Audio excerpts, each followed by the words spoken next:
Hello বন্ধুরা, তোমরা কেমন আছো? আমিও ভালো আছি। চলো রোজকার মতন দেখে নিই যে আজকে কি কি রান্না করেছি। দেখো এই গরম ভাত, দেখো ধোঁয়া উঠছে ভাত থেকে।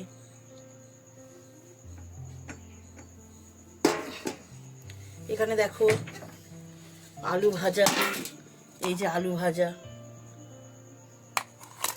এটা হলো শাপলা ভাজা করেছি। আর এই দেখো ডিম ভাজা করেছি, আর ছেলের জন্য একটা ডিম পোচ করে দিয়েছি।